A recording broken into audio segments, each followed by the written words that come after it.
Hello everyone, my name is Binh and today I will be presenting about Buddhism in the Journey to the West. So if you're Asian, you probably have heard of this title before because this title is very, very popular among Southeast Asia. So growing up as a kid, I was really unaware of other religions besides my religion, which is Christianity. And this story, it introduced me to Buddhism and all the other people that watched this show.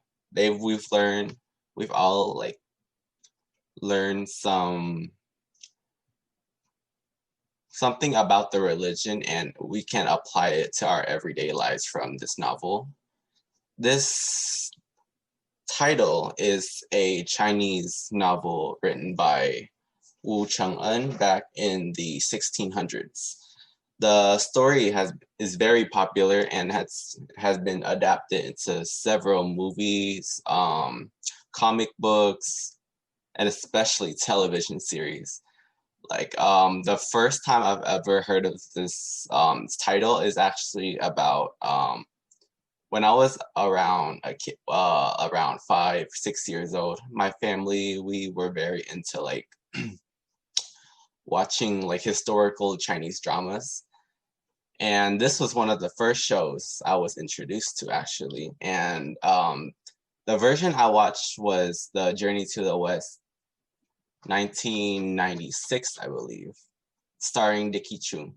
Um, it, w- um, it was a really nice experience. I was very into the show and I loved all the characters, even though some of the characters in the novel, they are not that focused, and I will get into that further on the presentation. So let's see. This story. So actually, this story is actually inspired by the famous historical monk Suenzong and his trip to India to find the sacred scriptures to bring back to his country, back in China. Let's move on. And this is one of the volume covers of one of the volumes of the novel, translated and edited by Anthony C.U.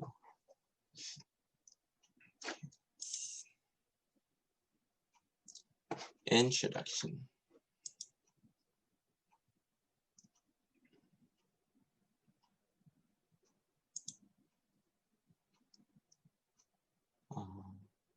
Okay, so this story, this story started back in the 629 AD.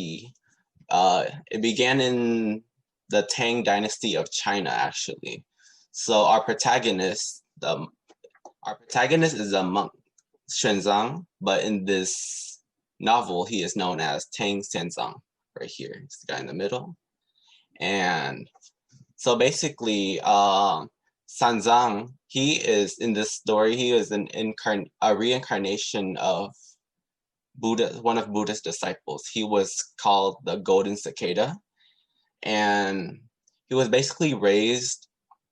He basically was raised in a monastery, so he's been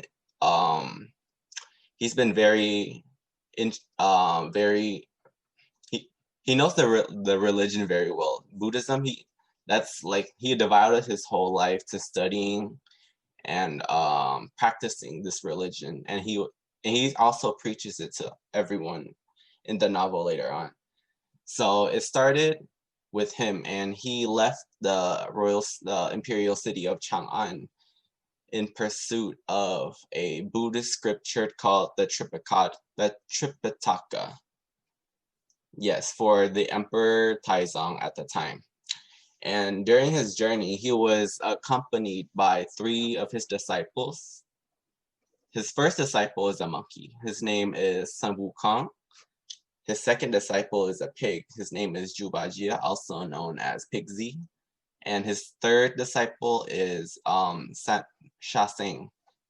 also known as Sandy in some of the English translations.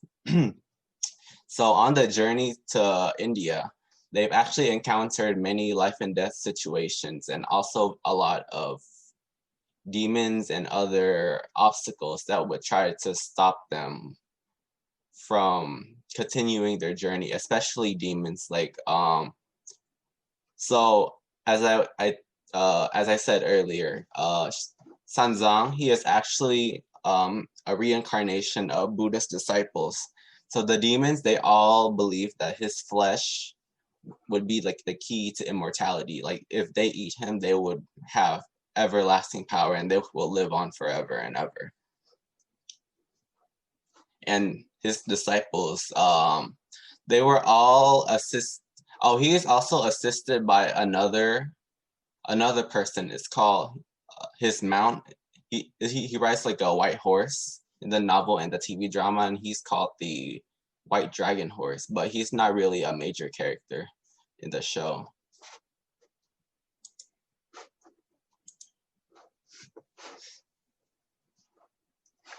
Suenzong. On to the first character, our main character, the protagonist. This is him in one of the older versions of the show.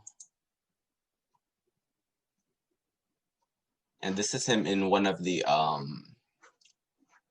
illustrations someone drew of him. How they so that's someone drew of him. So Suenzong, also known as Tang Senzong in our novel, he is a monk from the Tang dynasty. In the previous life, as I said earlier, he was the Golden Cicada. He was one of the Buddha's disciples.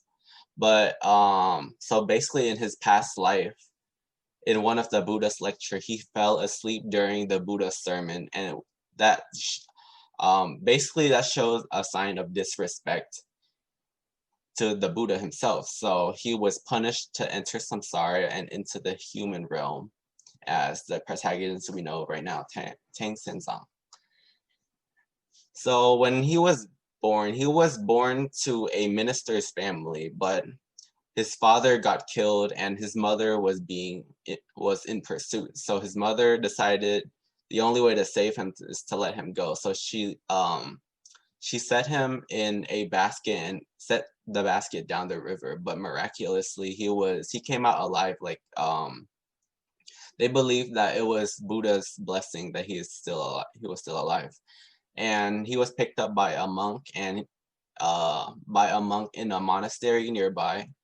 So ever since then, the monk took him into the temple and raised him along with the other monks. So he was raised in a monastery since he was a baby. So he was pretty introduced to all the culture, all the traditions, all the practices, everything they do. And later on towards his middle age years, he was so devoted to Buddhism that he decided to venture to India in order to find the sacred text, the Tripitaka. This task was given to him by the Bodhisattva Guan Yin herself, also known as the Goddess of Mercy. She actually plays a role in their journey as well. I will get into that later on the slideshow. But okay, so the thing about Tang Senzong is he is only a human compared to all his other disciples, which are all either spirits, animal spirits, or holy beings.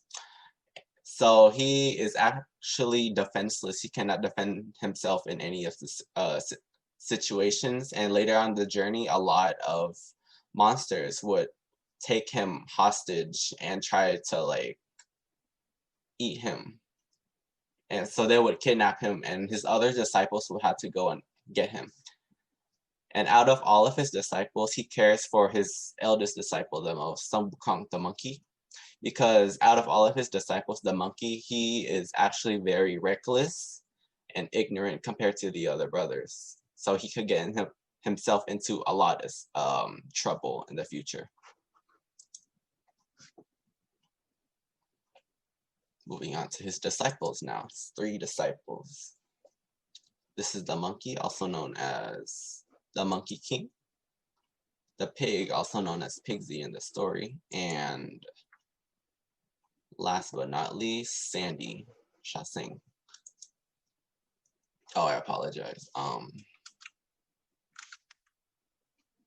Okay. So he has a total of 3 disciples, followed with his mount, the white dragon horse, but he's not really a significant character in the show. So out of all of his disciples, Sun Wukong being the eldest, he is also the most powerful out of all his brothers, and he is tasked with the task to protect his master from all danger. And the thing about Sun Wukong, he is extremely powerful compared to his brother. So out of all the adversaries, there's only a couple that like did any actual harm to him.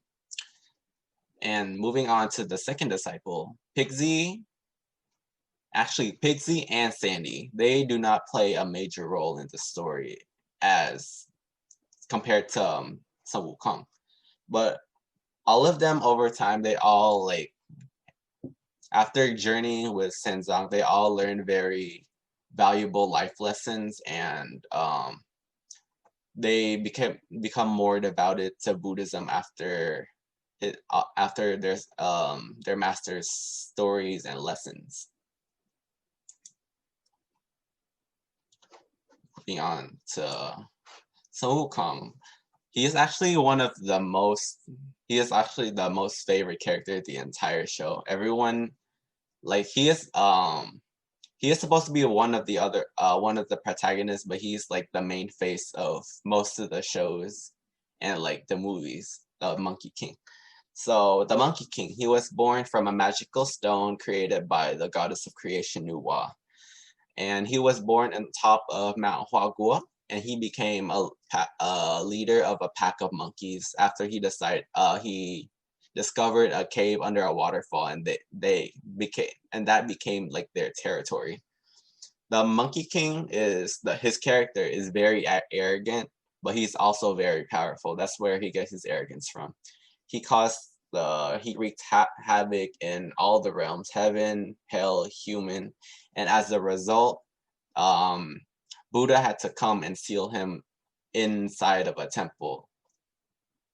And he said that he will only be free by Tang Xinzang when he starts on his journey. And he is blessed with a divine power. He is able to wipe out any enemy they encountered. And as I said, there wasn't as many demons or spirits that could do actual harm to him. He is so powerful, but the thing is, he's also very arrogant, and it caused him to die several times. And even though the enemies are not that strong, it's just his own mistake.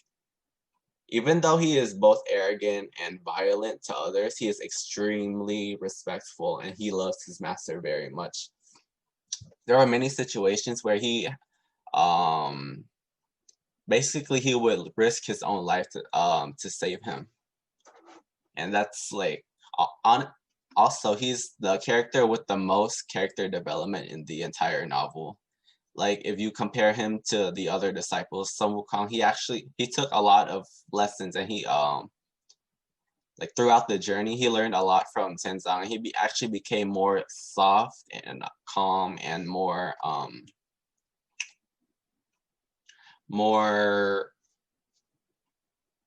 not arrogant. Yeah.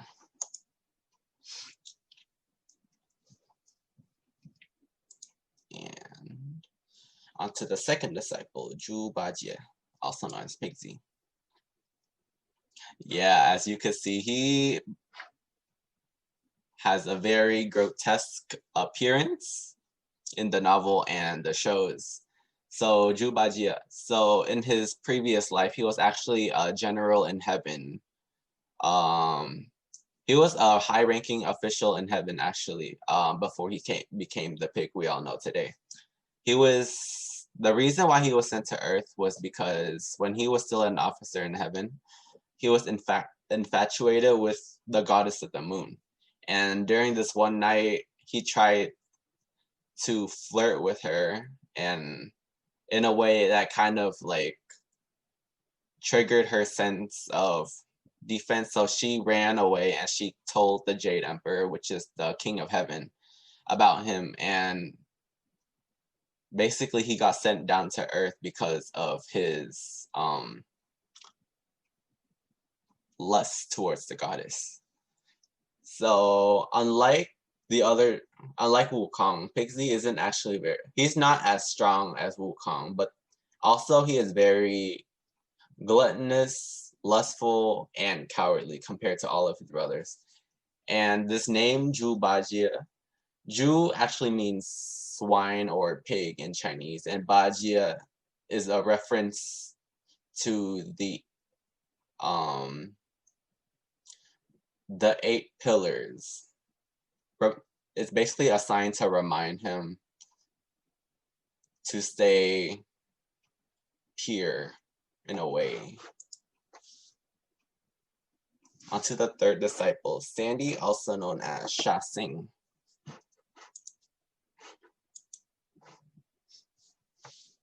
Okay, so this is his third disciple, Suenzong's third disciple, Sha Xing. He was also originally a general in his previous life in heaven. He was sent down to the mortal realm because he accidentally broke this really special vase to this goddess. She's known as Shi Wang Mu, or also known as the Mother of the West, and she is a very respected figure in the heavenly realm. So once he broke the vase, it showed extreme disrespect to her, and the Jade Emperor punished him by sending him down to the mortal realm, and he became a river guardian of the Liu Sha River until he was defeated by Pixie in this story. And the Bodhisattva Guanyin actually came, and she suggested that he should follow Suenzong to atone for his mistakes. So there you have it. You have this. So now Suenzong has 3 disciples following him to escort him all the way to India.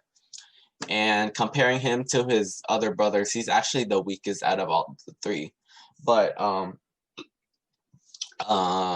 he's also the most caring, and he always tries to like mediate or calm down like Pixie and Wukong whenever they get in a fight, which is a lot because those 2 are they always go at it out for any reason. Actually, they would always like fight over like the littlest stuff, and Sandy would try to mediate when his master isn't there.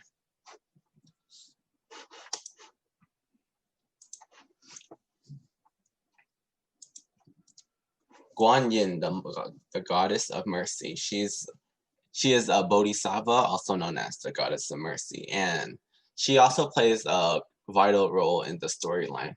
So this the bodhisattva, she shows up to assist the master and the disciples occasionally. She has divine powers such as healing, flying, and levitation. Whenever she appears, you can see like Lotus on the ground, and she's flying with like her little vase and a little bamboo branch, which she used to bless the people. Basically, she helps them a lot because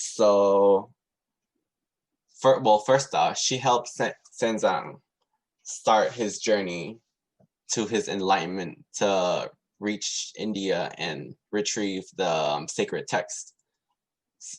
Also, she helped him recruit all of his disciples. Sun Wukong was something the Buddha set up already. Then onto his second and third disciples, Sandy and Pixie, Guanyin had to appear and convince them to follow Suenzong in order to atone for their past mistakes. And there were many instances where the Monkey King, as I said, he was very arrogant and he got himself into a lot of trouble. There were times that he got hurt like very bad, and there was situations where he almost died too. So then the party would have to locate the Bodhisattva herself, and she would heal Wukong. And there was this this one example. So there was like a demon. It was he was the son of the Bull Demon King and the Iron Fan Princess. He is known as the Red Boy, and he possesses like this extremely powerful fire which cannot be extinguished. And Wukong thought it was like just like another one of his adversaries, very weak, right? So he decided to get some help from the heavenly realm, and he asked the rain god to send rain down where the Red Boy is. So he believed that he would have an advantage over the enemy. But little does he know, the fire actually got strengthened by the water, and it burned him so bad he went unconscious, and he almost died from the damage. And Suenzong, Pigsy, and Sandy, they would have to go find the goddess herself and try to repair him.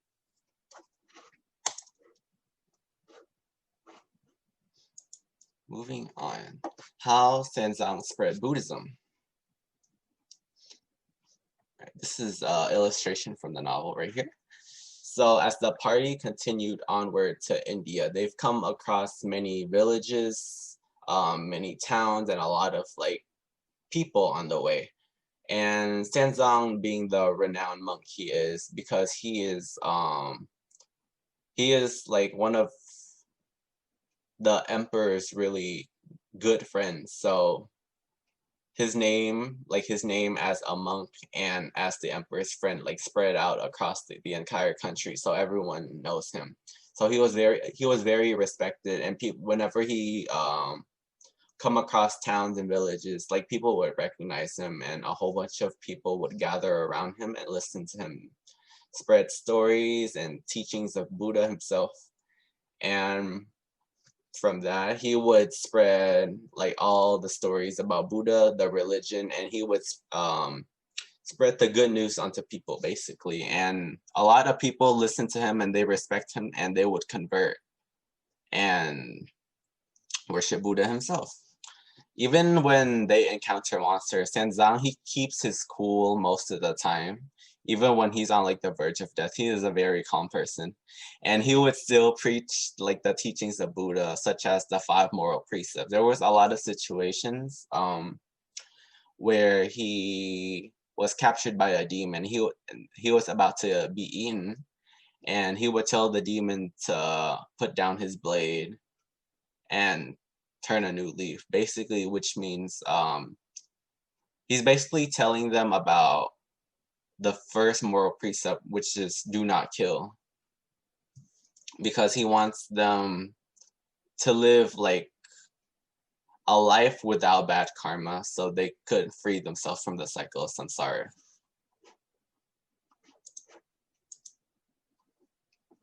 Okay, Sun Wukong and his wrongdoings, which were a lot. It's a picture of him from one of the shows, and this is an illustration of him beating this is one of the most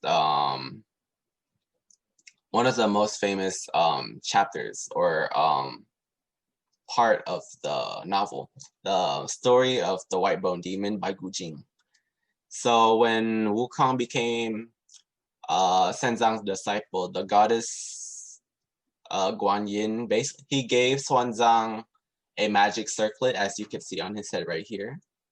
It basically gives Suenzong like control over Wukong, because she knows his violent nature, and he would act up a lot in the journey. So she gave Suenzong this circlet to basically put him under, to calm him down in a way.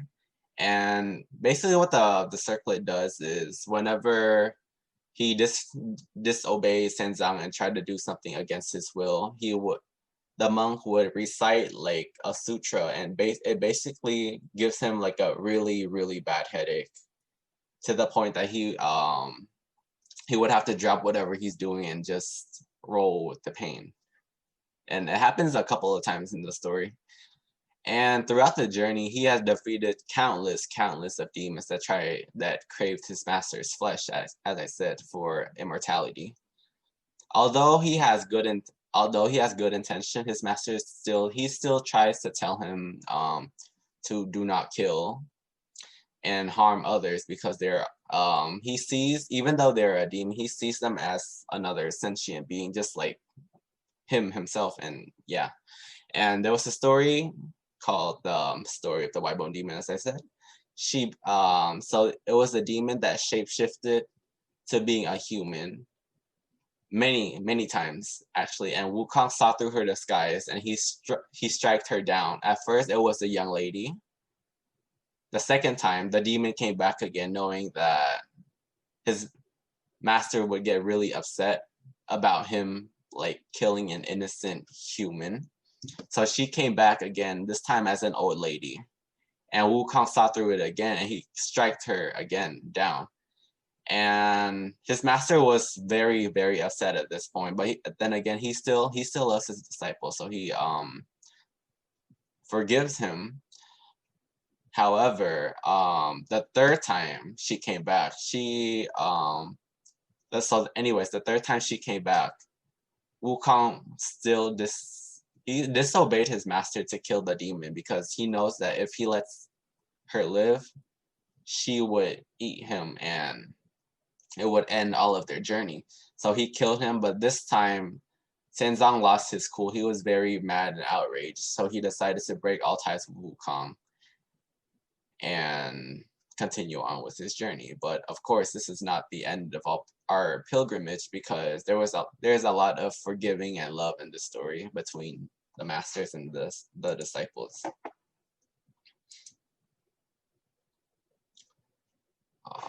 All right, on to the pilgrimage.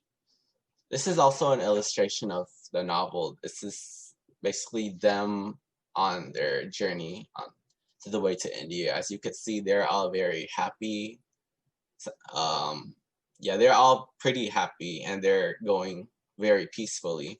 Throughout the story, there's a lot of like ups and downs between the master and disciples, especially between Wukong and his master. But thanks to these obstacles, like their bonds and trust for each other became very strong. And towards the end, they all became like a disciple of Buddha himself, when they all reached India and they received the sacred text. Alrighty. In conclusion, to sum up the entire presentation, I just want to say the story is one of the most beautiful and very entertaining novels and movie and show that I have watched ever since I was a child. The show showed me a lot about like love, forgiveness, and it really taught me some very valuable life lessons. And these are some of the covers. As you can see, the Monkey King is very known, and he's like the face of most of the novels. And even onto the shows and the movies, like they prioritize showing off like the Monkey King a lot, because he is a very likable character. He is funny, he is powerful, extremely powerful, and he always comes in to save his master before something happens. And yeah, even it didn't really focus on Buddhism itself a lot, but I was able to pull out some very valuable lessons about the religion that I still know of today, and I still apply it to my everyday life. And I recommend you guys to check out some of the shows and the movies. It's really entertaining, I guarantee you. I think there was a new one that came out about a year ago, and it's a movie about it was the movie about the party, and they come into this nation of women only. It's very interesting. I really recommend to watch. And these are the credits. yeah, I didn't really have a lot of sources because I remember all of this information from all the shows and the movies that I've been watching throughout the past years, of course. And there's that. But yeah, these are some pretty interesting sources. If you want to learn more about the novel and the characters, the story itself, they have a lot of interesting moments together. If you want to check that out. And that is it for this presentation. Thank you so much for being here with me. This project was it was very fun because it let me connect with one of my childhood shows, which helped me grow up ever since I was a kid. Like, this show has a really special place in my heart. And yeah, it was very fun doing this presentation, and I was really glad to share it with you guys. Thank you so much.